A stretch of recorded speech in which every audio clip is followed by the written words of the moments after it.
les velléités de l'occupation de l'Est de ces pays. Ça, c'est une grande force que j'ai citée. Je me rappelle quand je suis encore directeur provincial de Save the Children ici, il y a certains notables qui sont dans cette salle avec lesquels nous nous sommes battus pour essayer de construire les mécanismes nécessaires qu'il fallait pour essayer de déconstruire ces velléités. Ça, c'est une grande force. Aujourd'hui, la société civile, elle continue à agir, bien évidemment, en essayant d'inculquer à nos politiciens le rôle et l'importance de travailler d'abord en mettant le peuple congolais, la population du Sud Kivu, à l'avant-plan de leurs actions. Je sais très bien qu'elle est difficilement écoutée à cause de sa structuration actuelle, mais ce sont des forces que nous devons reconnaître dans la société civile. La question c'est, l'inféodation de la société civile, c'est dû à quoi? C'est lié à la fois aux événements de parcours, le contexte. Je pense que d'une part, c'est dû au contexte lié à la mauvaise connaissance de ce qu'est la société civile par certains acteurs et organisations. Ça, c'est d'une part. Mais d'autre part, je pense que c'est aussi lié à une sorte de l'acculturation des identités. Parce que aussi, vous allez voir que pour la plupart des cas, quand on parle de la société civile, des organisations, il devient fort difficile de savoir répondre quand un politique vous pose la question, vous êtes de quelle tendance? Est-ce que vous êtes de la tendance du PPR ou de la tendance des cash? On a posé cette question. Parfois, on vous dit non, parmi vous les candidats, il y en a qui sont soutenus par X politiciens, Y politiciens. Et tout cela ne concourt pas à redorer une image politique de la société. Je parle de l'inféodation. Vraiment, c'est un facteur que nous devons déconstruire et sur lequel il faut beaucoup travailler pour redonner la place de la société civile dans cette province et dans cette région. Merci beaucoup. Vous avez suivi les réponses de Ogouma. On va passer à... Kivu a une histoire. Et une histoire élogieuse depuis un certain temps jusqu'à une époque. Et ça, c'est une grande force parce que cette société civile a quand même été, comme on dit aujourd'hui, le berceau de toutes les sociétés civiles. Elle a fait le beau temps et elle était une référence. Ça, c'est une force. La deuxième force de la société civile du Sud Kivu, c'est sa structuration. Rappelez-vous que la société civile du Sud Kivu est quand même organisée en termes de composantes. 14 composantes selon la tendance des organisations. Il y a des groupes thématiques, et il y a des thématiques qui font la fierté du pays et de la province. Et cette structuration va jusqu'à la base dans le village. La société civile a quand même, quand vous allez à Mukukuru, vous allez rencontrer qu'il y a un animateur de la société civile. Et ça, c'est une grande force. La troisième force, c'est que la société civile a quand même des organisations qui sont à l'œuvre, qui ont des actions sur le terrain. Et ça, c'est une autre force. La quatrième force de la société civile, c'est que la société civile est pleine quand même d'intellectuels. Et le fait que la société civile est animée par d'intellectuels et les mouvements associatifs aujourd'hui au Sud Kivu, c'est un mouvement associatif qui se distingue.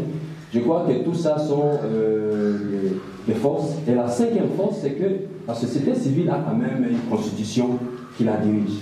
La charte, on parle de la charte, même s'il y a des faiblesses par-ci par-là, mais quand même, c'est une grande force parce que nous avons une boussole qui oriente notre action, qui oriente une vision, c'est précis, on ne navigue pas à vue.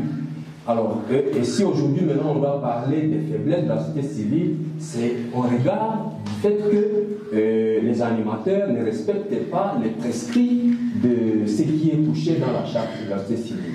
Alors, pour revenir un peu aux faiblesses, je voudrais dire qu'aujourd'hui, même si la société civile a connu des moments élogieux, aujourd'hui, il faut reconnaître que la société civile est absente devant certaines questions de société. Des questions, par exemple, la question de l'enseignement de nos enfants, la question de l'éducation, la question de la sécurité, la question, je ne sais pas, des mineurs, de l'intégrité du pays, les conflits entre les institutions. On sent que la société civile est absente, n'est pas au rendez-vous. Quasi absente. Ça, c'est la première faiblesse. La deuxième faiblesse, c'est qu'au sein de la société civile, il manque quand même un régime de discipline. On sent des acteurs qui agissent comme si ils voulaient. Ils sont aujourd'hui un pied à la politique, un pied à la société civile. Donc, il n'y a pas un régime disciplinaire, il n'y a pas un code d'éthique. pour les acteurs de la société civile, et tout ça porte quand même ternir l'image de la société civile. L'autre faiblesse, c'est qu'on sent quand même qu'il y a un certain clientélisme des acteurs. On sent aussi que de plus en plus, on parle des individus à la société civile, alors qu'on devrait parler des organisations. Et tout le problème est là aujourd'hui. Au lieu de parler des organisations, parce que la société civile, c'est un ensemble des organisations, ce n'est pas un ensemble des individus, alors là, ça devient un problème. Il y a un autre problème sur le plan administratif. C'est vrai, on a des organisations, on parle de plus de 3000 organisations, mais laisse-moi vous dire que c'est entre nous que nous disons qu'il y a des organisations qui ne sont pas en ordre avec l'État, qui n'ont pas de documents administratifs, c'est ce qu'on les appelle les ING tout simplement, c'est-à-dire des individus non gouvernementaux. Alors, au lieu de parler des ONG, c'est-à-dire des organisations non gouvernementales, il y a des organisations qui se trimballent dans les mallettes. Quand vous les cherchez, c'est tout votre bureau, c'est quand même un problème. Et donc tout ça, c'est parmi les faiblesses de la société civile. Et alors aujourd'hui, on a tendance, parce que les acteurs ne sont plus, certains acteurs, je vais dire, excusez-moi, certains acteurs ne sont plus crédibles, on voit que les grandes organisations sont en train de quitter la société civile et laissent certaines autres. L'autre faiblesse, c'est que, c'est vrai, il y a une génération des aînés qui a passé la main à la jeunesse, mais on sent que la jeunesse, il y a quand même un déficit de formation. On ne connaît pas qu'est-ce qu'est la société civile, on n'a pas la même vision de la société civile, et on ne connaît pas la société civile, et donc il y a un besoin de renforcement des capacités à cette jeunesse-là qui, demain, doit prendre la relève. Donc, je crois que, brièvement, c'est comme ça que je peux... Alors, la dernière faiblesse, c'est que la société civile a pris goût à la politique. Beaucoup de nos aînés qui ont fait la fierté, qui étaient des figures de proue de la société civile, à partir de Sun City, lorsqu'ils ont pris part au régime de 1+4, c'est devenu un moyen pour la suite en disant, bon, nous aussi nous passons par la société civile pour devenir politiciens. Voilà brièvement les forces et les faiblesses, comment je les résume. Merci à cette initiative du réseau des médias en ligne. Je crois que c'est un exercice démocratique qui renforce encore le combat de la société civile, puisque partant d'une définition simple de la société civile est l'émanation du peuple organisé en la société. Alors, avant que je ne parle de force et de faiblesse, je vais parler d'abord d'une analyse du contexte sur lequel est basée seront basées certaines conclusions. Vous avez entendu, mes chers amis et aînés, au fait, le vrai problème, c'est qu'il y a une crise identitaire. Je crois que c'est vrai, c'est facile de pointer les forces et les faiblesses. Il n'y a jamais eu aucune œuvre humaine qui ne soit pas parfaite. Et à chaque étape de la société civile, depuis son initiation autour des années 80, des mouvements associatifs autour peut-être du comité anti-voiture de la solidarité paysanne qui commençait à se réunir, c'était dans ce sens de dire qu'est-ce que nous pouvons dire ensemble. Et à partir de ce moment, il y a toujours eu de forces et de faiblesses. Quelles sont ces forces? Ces forces, c'est que finalement, les gens ont compris qu'il fallait travailler en synergie pour faire face à certains problèmes sociaux. Et ce mouvement continue jusqu'à ce jour. Jusqu'à ce jour, vous verrez dans l'Assemblée générale différentes organisations intervenant dans différents secteurs se réunir ensemble, échanger des idées, partager des stratégies pour résoudre les problèmes des plus faibles, les problèmes de ceux qu'on a oubliés. Mais le grand problème, et c'est ça ce qui fait notre faiblesse, si je dois la résumer en quelques mots, c'est qu'il y a une crise identitaire. C'est qu'aujourd'hui, nous nous retrouvons en 2020, plus de 30 ans plus tard, les réalités qui étaient les nôtres il y a 30 ans ne sont plus les mêmes. Et je pense, moi, qu'aujourd'hui, la société civile a du mal à se définir comme une société civile moderne. Ce que nos amis ont cité, moi je les appelle des symptômes. La racine réellement, c'est qu'on ne sait pas qui on est, on ne sait pas qu'est-ce qu'on veut, ni où on va. Et cela est dû à notre histoire. On a parlé ici de Sun City, mais avant Sun City, nous étions à la conférence nationale souveraine. C'est là où la société civile a commencé à jouer une part active dans la politique. Et donc à partir de ce moment-là, il y a eu un problème identitaire, et le problème qui nous suit jusqu'à ce jour, et que j'espère nous aurons l'opportunité de créer un dialogue pour le résoudre. Là, parlant des forces, la première des forces, c'est que ça continue, la société civile continue à être un cadre de fédération. un cadre où le peuple peut s'exprimer. Les forces, moi je suis du bureau sortant, vous allez vous mettre là et vous verrez autant de lettres qui viennent. Vous êtes tous des médias, vous verrez que la population vous dit toujours qu'a dit la société civile. C'est-à-dire le peuple croit encore à la société civile. La société civile est encore crédible. Le problème, faiblesse, c'est qu'elle ne répond pas aux aspirations. C'est-à-dire sa capacité d'influencer n'est pas la même et égale aux attentes de la population. Parce que si elle n'était plus crédible au sein de la population n'attendrait pas grand-chose d'elle. Mais si elle attend grand-chose d'elle, c'est qu'elle croit que son salut pourrait venir de cette structure. Mais malheureusement, cette structure ne se met pas dans une position pour répondre à ses aspirations. En bref, moi je dirais que c'est ça, les forces et les faiblesses qui partent d'une crise identitaire, d'une société civile qui ne sait pas trouver sa place dans le monde actuel et qui ne se projette pas dans le monde à venir. Merci beaucoup. Merci pour ces explications par rapport à la première question. On a Safari, peut-être un petit résumé avant de prendre la deuxième question. Merci à Boubacar Kigavi. Les trois intervenants, Léo Bouma, Adrien Zawadi, encore Nicolas Kialangayo, reconnaissent effectivement qu'il existe des forces, c'est notamment la fédération. J'ai noté que c'est un cadre fédérateur de plusieurs organisations. Ils reconnaissent effectivement qu'il y a un problème, notamment avec, je vais dire, des acteurs qui considèrent par exemple la société civile comme un tremplin pour la politique. Je note effectivement que c'est un point de vue qui est partagé. La question qui devrait suivre, certainement, c'est vrai que tous les candidats sont d'accord, qu'il y a des forces notamment, qu'il y a des faiblesses, mais comment le relever et avec qui? Je propose une société civile axée, une action de la société civile axée sur 3 points.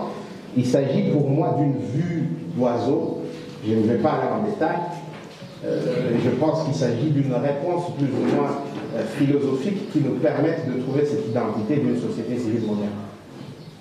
Et donc le premier point, c'est une société civile rassemblée. Je crois que nous tombons dans notre propre piège de dire la société civile ne marche pas, alors il faut que Nicolas résolve le problème de la société civile. Je ne suis pas un homme providentiel. Je n'en vois même pas qu'il soit de Jésus ou de Dieu pour résoudre ce problème. Et donc pour résoudre le problème de la société civile, il faut rassembler largement et créer ces dialogues. Ces dialogues autour de l'identité de la société civile, autour de l'action de la société civile, autour des perspectives de la société civile. Il s'agit donc d'un rassemblement physique, d'abord des organisations et des personnes, parce que vous ne pouvez pas parler des organisations sans personnes. Il s'agit d'un rassemblement idéologique, c'est-à-dire au fait qu'on définit les grandes lignes qui doivent caractériser la société civile. Après, il s'agit d'un rassemblement dans l'action. C'est-à-dire, une fois que ces lignes sont définies, il faut maintenant trouver les actions qu'on peut mener ensemble dans la diversité, c'est-à-dire l'unité dans la diversité. On comprend qu'on est différent, mais on comprend aussi que ce sont là des actions qui nous permettent d'être une société civile moderne. La deuxième des choses, c'est que nous devons être une société civile réfléchie. Réfléchie dans le sens où nous devons comprendre les enjeux, analyser les enjeux et produire les positions de la société civile par rapport à ces enjeux. Une analyse réelle, profonde de l'action de la société civile s'impose, une analyse froide, afin que la société civile ne soit pas seulement connue comme celle des micros, comme celle qui fait beaucoup de tohu-bohu dans la rue, comme celle qui dénonce, mais qui ne donne pas d'alternative. Si nous devions mener ce combat dans des pays plus ou moins avancés, on ne demanderait pas à la société civile de donner des propositions. Mais puisque nous sommes dans un pays où vous pouvez réclamer autant que vous voulez, l'État n'est pas réellement un État, il nous faut alors aider cet État à devenir un État, et cela passe par des propositions.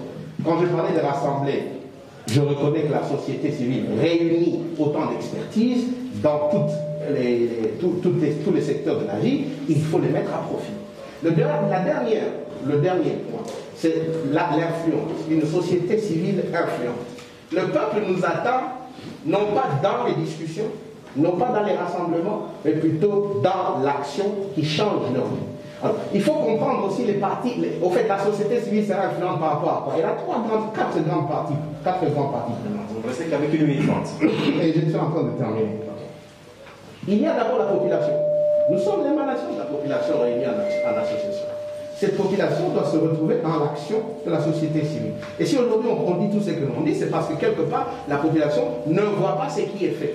Peut-être qu'il y a beaucoup qui s'est fait, mais on ne communique pas comme il se le voit, ni le changement. Deuxième, ce sont les associations. En fait, les associations constituent cette société civile et ces associations doivent voir l'influence de la société civile en ce qui est des formations, en ce qui est d'encadrement et peut-être de facilitation de travail avec les partenaires techniques financiers, qui sont la troisième partie prenante. Et la dernière, c'est l'État. Et malheureusement, nous avons discuté beaucoup politique pendant longtemps et nous avons oublié ces trois parties. Et donc, une société civile moderne qui se voudra rassembler, réfléchir et influente, moi, je pense, serait la réponse à ces questions.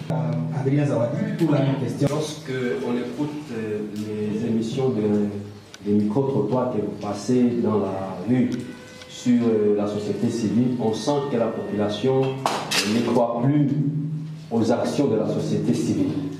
Et on dit qu'il est société civile et il est société. Donc on a quand même beaucoup de critiques et nous devons être humbles à reconnaître que la population ne se reconnaît plus dans nos actions. Et donc moi je crois qu'aujourd'hui il y a besoin, il y a urgence de construire une société civile d'en bas, c'est-à-dire cette société civile qui est justement au quotidien avec la population, avec les besoins de la population à la base. Et c'est dit, moi, mon action avec toute mon équipe, parce que ce n'est pas moi, Adrien, c'est le bureau de coordination. C'est le bureau de coordination. Nous voulons que nous puissions travailler sur trois choses. D'abord, c'est ce que nous appelons les 3 P. Le premier P, c'est le P de proximité. Nous devons être une société civile proche de la population. Pas une société civile que nous connaissons aujourd'hui trop bureaucratique, où pour accéder au président, il faut qu'il y ait des billets d'audience, ils ne sont pas accessibles, ils ne sont pas avec les gens, ils ont coupé les liens avec les noyaux et les sous-noyaux. Donc, il faut une société civile de proximité qui permet de canaliser et qui est au quotidien au courant de ce qui se passe à la base. Parce que retenez que le bureau de coordination a 4 missions. Le plaidoyer, la représentation, la coordination et le lobbying.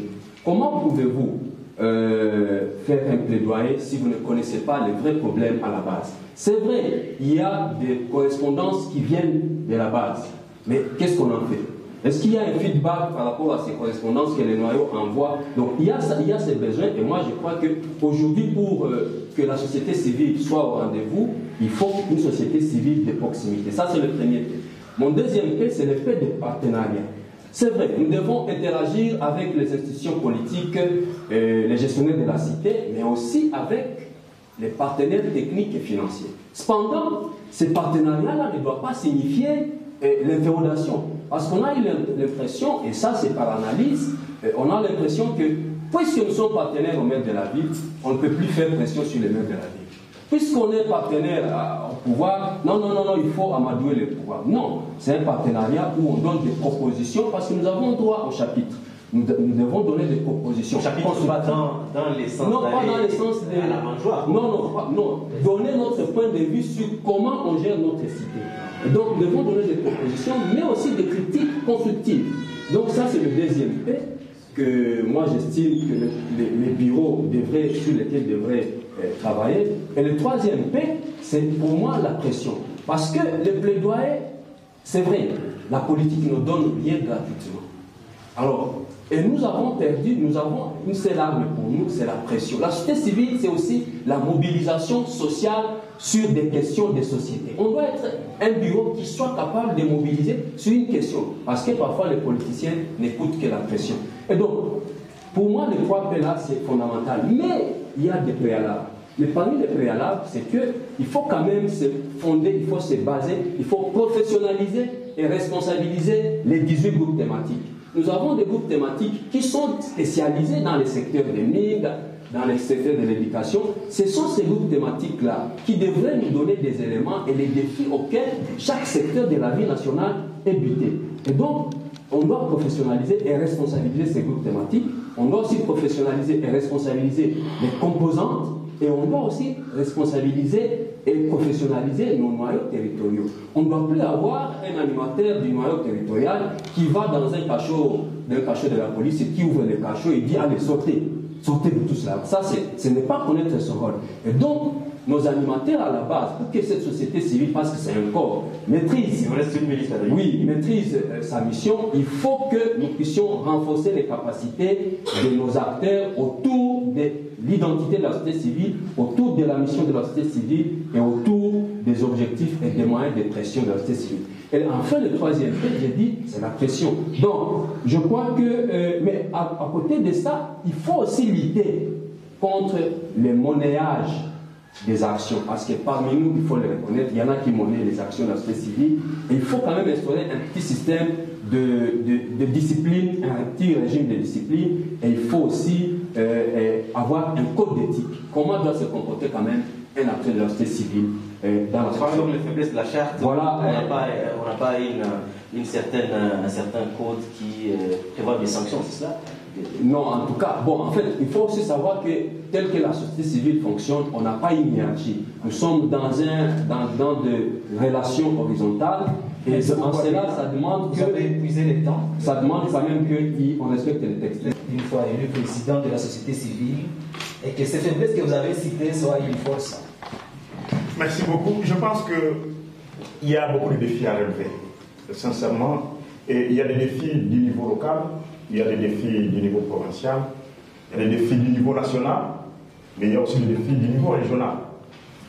Il faut que nous comprenions que l'élan et l'activisme que portait cette société civile il y a 2 décennies, cet élan est en train de disparaître.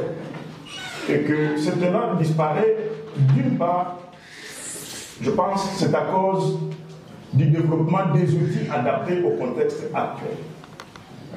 Vous allez voir que en ville, dans le milieu urbain, parce que celui-là a commencé avec la seule ville de Bukavu, maintenant nous en avons, je crois, 3 ou 4. C'est déjà un contexte auquel nous n'étions pas préparés et que nous devons adapter nos outils par rapport à cette nouvelle réalité socio-politique. Les noyaux des territoires se plaignent. Pourquoi ils doivent être représentés par 4 personnes alors qu'en ville, on doit avoir 10 personnes? Finalement, où est-ce qu'on parle de la société civile? C'est en ville, en milieu urbain, ou c'est dans les territoires, les chefferies, les villages? Ça, c'est une problématique qu'il faut aussi aborder et essayer d'adapter des outils pour réconcilier d'abord toutes ces inquiétudes que rencontrent les acteurs entre eux, tant au niveau territorial qu'avec le milieu urbain. Et en ce qui me concerne, je pense qu'il faudrait réorganiser la société civile en secteurs. Certes que nous avons eu les composantes et nous avons les groupes thématiques, mais cela ne va pas rester statique.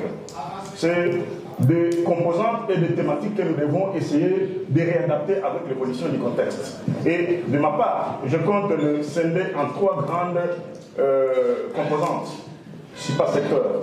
Nous aurons la première composante pour secteur, ça sera la composante pour secteur humanitaire, qui va comprendre toutes les questions liées aux catastrophes naturelles, mais aussi les catastrophes liées aussi à la folie humaine.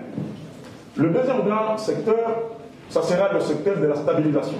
Vous voyez que quand on commençait ces mouvements, on ne parlait pas de la prévention des conflits, on ne parlait pas de la transformation des conflits, et qu'aujourd'hui, c'est ça la réalité. Alors que nous sommes en train de naviguer entre développement et humanitaire, et on ne sait plus où on est. Ça devrait être le secteur de stabilisation.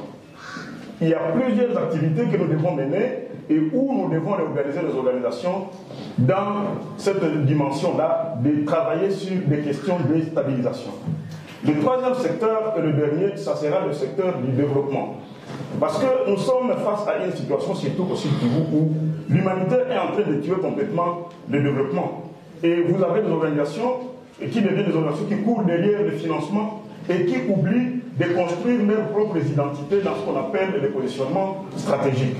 Et que là, il faut aussi beaucoup plus travailler avec les organisations de société civile pour que, déjà au niveau du groupement, qu'on sente que les organisations présentes s'organisent selon les domaines de leur expertise, selon qu'ils peuvent être dans des actions humanitaires, selon qu'ils peuvent être dans des actions qui sont à rejeter dans la stabilisation, ou selon qu'ils peuvent être dans des actions de développement. Et si nous sommes organisés de cette façon-là, les partenaires qui viendront, nous respecterons parce que nous n'allons pas subir ce qu'ils veulent amener comme idée dans leur joli bureau, mais ils vont s'aligner sur ce que nous définissons comme organisation de la société civile, parce que c'est ça aussi le porte-voix de la population.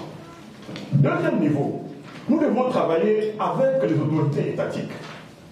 J'ai compris que beaucoup d'organisations civiles ne comprennent pas que le rôle que nous jouons, ce n'est pas un rôle d'être contre les autorités, c'est un rôle d'aider les autorités à mieux faire leur travail. Et c'est ici pour moi le cas, par exemple, de féliciter certaines organisations qui sont fédérées dans certaines structures au niveau provincial qui sont étatiques, mais où, par exemple, on regroupe des acteurs qui travaillent dans le secteur foncier.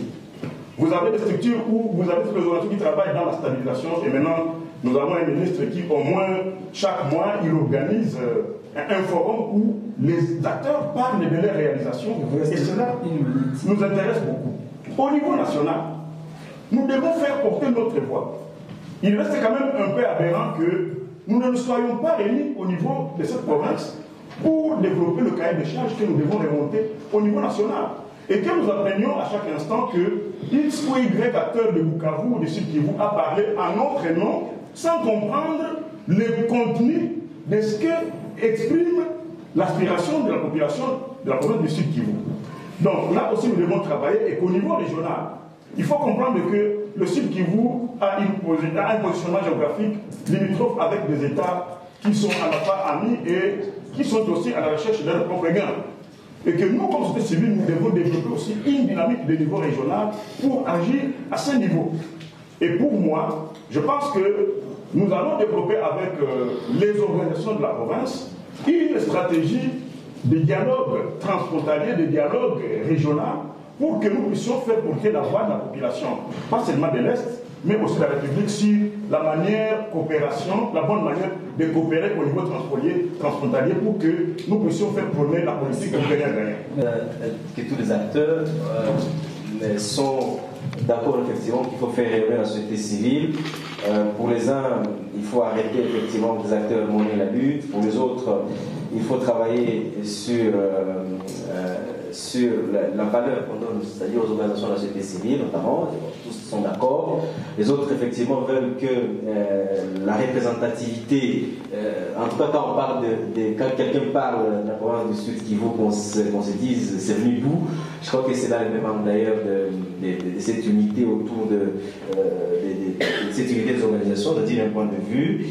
Mais la petite question qui va prendre une minute pour chacun avant qu'on prenne la partie sérieuse où vous êtes obligé effectivement de nous dire autre chose en français facile, nous dire très clairement qu'est-ce que nous pouvons attendre de vous en tant qu'acteur de la société civile, les perspectives d'avenir, comment vous voulez vraiment, avec quelle équipe vous voulez travailler. Parce qu'en fait, on parle des acteurs qui ont instrumentalisé, qui ont mené la lutte, mais on voudrait avoir, si Nicolas Kyalangalilwa est porté comme candidat, parce que ça ne se fait même pas ici, ça serait bien évidemment à l'Assemblée générale, si Adrien est porté par sa composante comme candidat, si Léo est porté par sa composante comme candidat, avec quelle personne il va travailler? Parce qu'en fait, déjà les noms des personnes, peut-être que ça peut nous donner une idée sur ce que vous avez comme souci à relever les nombreux défis de la société civile. Mais la question c'est, Nicolas, je le dirais plus élevé, c'est-à-dire revoir encore l'identité de la société civile, se poser des questions importantes, parce que il se peut que le bureau de coordination soit usuel à ce moment. Il se peut, c'est possible. Peut-être que certaines personnes vont se rendre compte et dire qu'en ce moment, on n'a plus besoin de bureau de coordination. Alors la question, quelle est la forme qu'il faut pour que la société civile canalise réellement les aspirations de peuple? Et donc, moi, je ne suis pas allé en répondant à certains symptômes. Moi, je me suis dit quelles sont les causes, et je pense que les causes, c'est qu'on n'est pas ensemble, on ne réfléchit pas ensemble, et alors on ne résout pas tous les problèmes. Donc, je pense qu'il faut revenir à la case de départ, inviter tout le monde et poser des questions en termes de dialogue pour savoir comment est-ce qu'on se positionne maintenant, comment est-ce qu'on crée une société civile moderne, et quand je dis moderne, capable de répondre aux enjeux actuels et capable d'être aussi forte en 2050 qu'elle est aujourd'hui. Je crois que la richesse de la société civile, c'est cette diversité des pensées. Et nous avons dit que la société civile regorge des expertises, il faut savoir quand est-ce qu'on utilise telle ou telle autre expertise. Donc moi je crois que tout ce qu'ils ont dit là c'est bienvenu. Cependant seulement je voudrais faire remarquer que la société civile c'est quand même un cadre de concertation qui rassemble tous ces... Alors quel rassemblement va-t-on encore faire? Parce que c'est déjà un rassemblement qui réunit toutes les organisations. Là vous répondez à Nicolas. Donc je pense déjà que ce qu'il faut, on ne va pas inventer la roue, mais il faut seulement travailler d'abord sur ce qu'on nous reproche et puis continuer à améliorer selon les contextes qui s'imposent, sociopolitiques qui s'imposent. Donc je salue les apports des amis et je crois qu'une fois élus, nous tiendrons compte de ces apports-là pour que... la beauté de la démocratie, c'est vraiment la société civile du Sud Kivu. Léo Bouma, eh bien, les deux, ils ont présenté ce qu'ils pensent faire de cette grande fêtière de la société civile. Moi j'appelle la toute puissante société civile. Eh bien, d'abord vous pensez qu'ils n'ont pas disjoncté? Non, je pense qu'ils ont avancé de très bonnes idées. Il faut comprendre que la réconciliation avec nous-mêmes est très importante et c'est par là qu'il faut aussi commencer pour redorer le blason terni et reprendre notre place. Mais il faut travailler sur des outils opposables à tous. Vous savez, une société civilisée ne travaille pas va-et-va. Il faut renforcer les outils qui existent et développer d'autres. On a parlé de la charte. Il y a plusieurs éléments qu'il faut revoir dans notre charte. On a parlé du mode de l'intérieur. Maintenant, il faut parler du code de bonne conduite, de la société civile, du code de bonne conduite d'une organisation de la société civile. Vous voyez, il y a cet ensemble-là. Mais de l'autre côté, il faut que nous développions aussi notre politique en tant qu'organisation. Nous sommes là, le mouvement associatif a commencé dans cette province. Je vous pose une seule question. Combien d'organisations de la société civile sont devenues internationales aujourd'hui dans les ONG des droits congolais? Nous devons y penser. Et pour y arriver, il nous faut une détermination et comprendre comment construire notre propre partenariat entre nous et envers les partenaires qui sont en face de nous. Non, j'ai déjà dit ce que nous allons faire par rapport aux défis qui sont posés à la société civile. J'ai déjà dit, mais je crois comme il y a le bureau élargi qui sera défini, mais moi je crois que jusque-là, j'ai une équipe ciblée ici et je leur demande de se mettre dedans. Mme Bintou sera ma vice-présidente, la vice-présidente du bureau de coordination. M. Blaise Boubala sera on parle des personnes marginalisées. Et on parle de pour eux. Il faut que cette fois-là, les personnes marginalisées soient au rendez-vous, soient autour de la table. Là, on va parler d'eux. Ce n'est pas parce qu'il est personnes marginalisées, mais j'estime quand même qu'ils ont des cas de compétences. Bon, je dois le dire, ce n'était pas dans le terme de référence. Ouais, donc, je ne suis pas venu préparer. De deux, je laisse la primaire à l'Assemblée générale, puisque ce sont des composantes qui désignent des personnes qu'elles pensent dignes. Quelle que soit l'approche qui sera faite, je me dois, en tant que président du bureau de coordination, de développer un certain nombre de talents de diplomates pour harmoniser les vues des uns et des autres, de talents de leadership pour influencer une certaine vision sur des personnes, de travailler en leur faisant pour que la confiance grandisse. Cependant, si je dois dire un portrait robot, nous aurons un président, Dieu voulant une vice-présidente, un rapporteur adjoint et une trésorière. Je pense que, Pasteur Nicolas, il faut comprendre que l'approche qu'on utilise aujourd'hui pour les élections n'est pas bonne. Moi, je vais proposer, si je suis porté à la tête de cette structure, qu'on aille avec les élections par liste. Parce que si nous avons 14 composants, on doit avoir le temps de consulter tous les membres de chaque composante pour qu'on comprenne au sein de chaque composante, se base d'un certain nombre de critères, quelles sont les personnes qu'on va désigner. Ça, c'est de un. De deux, si je suis porté à la tête de cette structure, je vais casser cette approche de bureau restreint et bureau élargi. Je vais mettre les 14 organisations au travail. Et j'ai parlé de la subdivision des secteurs du travail en 3 grandes composantes. Donc, il y en aura qui vont travailler dans le secteur humanitaire, dans la stabilisation et dans le développement. Et nous tous, nous avons travaillé. Pourquoi casser les bureaux élargis? Il faut casser l'approche du bureau restreint et du bureau élargi. Parce que quand vous avez un bureau restreint, il y en a qui pensent qu'ils doivent prendre telle ou telle autre initiative, alors que les autres membres qu'on appelle les membres du bureau élargi ne sont pas au courant. Il faut faire travailler tout le monde au jour le jour.